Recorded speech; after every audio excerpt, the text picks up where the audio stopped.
మమ్మల్ని చూసి ఓటేయండి అని అడగలేనప్పుడు ఎదురోళ్ళు చెడ్డోళ్ళు అని చెప్పాలి, లేదా ఎదుటోళ్ళకి ఏదో చేసేస్తారని భయపెట్టాలి. ప్రస్తుతం కాంగ్రెస్ నా 50 ఏళ్ల పాలన చూసి ఓటేయండి, నేను కొంతమందికి మద్దతు ఇచ్చి ప్రభుత్వాలు నిలబెట్టాను దాన్ని చూసి ఓటేయండి, లేదా 2004 నుంచి 2014 దాకా నా ప్రభుత్వాన్ని చూసి ఓటేయండి అని కాకుండా ఏం చెప్తోంది, మోడీ రిజర్వేషన్లు తీసేస్తాడు, మరి 10 ఏళ్ళ నుంచి ఎందుకు తీసేలా? మోడీ రాజ్యాంగాన్ని మార్చేస్తాడు, మరి 10 ఏళ్ళ నుంచి ఎందుకు చేయాల? 10 ఏళ్ళ నుంచి ఇదే ఆరోపణలు చేస్తూ వస్తుంది. మళ్ళీ ఇప్పుడు అదే ఆరోపణలు చేస్తున్నటువంటి వేళ అమిత్ షా దానికి ఇచ్చిపడేశారు. తాజాగా ప్రధాని నరేంద్ర మోడీకి 3వ విడత అవకాశం ఇచ్చేందుకు ఈ విడత సార్వత్రిక ఎన్నికలు దోహదపడనున్నాయని కేంద్ర హోంమంత్రి అమిత్ షా చెప్పారు.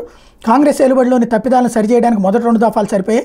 దేశాన్ని 2047 నాటికి వికసిత్ భారత్గా నిలబెట్టడానికి ఇప్పుడు 3వ అవకాశం కల్పించడం ఎంతైనా అవసరం. గుజరాత్లోని గాంధీనగర్ నుంచి లోక్సభకు పోటీ చేసిన అమిత్ షా నామినేషన్ పత్రాల తర్వాత చెప్పిన మాటలవి. అభివృద్ధి చెందిన దేశంగా భారత్ను తీర్చిదిద్దాలని ప్రధాని మోడీ సంకల్పించారు. దాన్ని చేరుకోవాలంటే బలమైన పునాదులు పడాలి.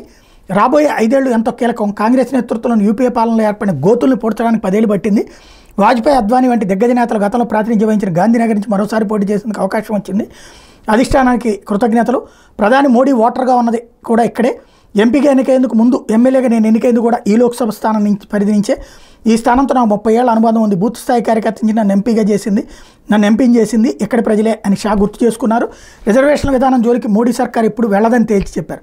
ఎవరిని అలా చేయనివ్వబోమని తాజాగా ఎన్డీటీవీకి ఇచ్చిన ఇంటర్వ్యూలో చెప్పారు. రాజ్యాంగాన్ని మారుస్తామనేది ఊహాగానాలే. ఆలోచన మాకు ఉంటే ఇప్పటికే చేసి ఉండేవాళ్ళం. పార్లమెంట్లో ఆధిక్యాన్ని మేము ఎన్నడూ దుర్వినియోగం చేయలేదు. అలాంటి అలవాటు కాంగ్రెస్కే ఉందని ఆరోపించారు. ఒక కార్యకర్తగా గాంధీనగర్లోని గోడల మీద నేను పోస్టర్లు అంటించిన ప్రాంతాల మీద గురువారం అక్కడ రోడ్ షో కొనసాగిందని చెప్పారు.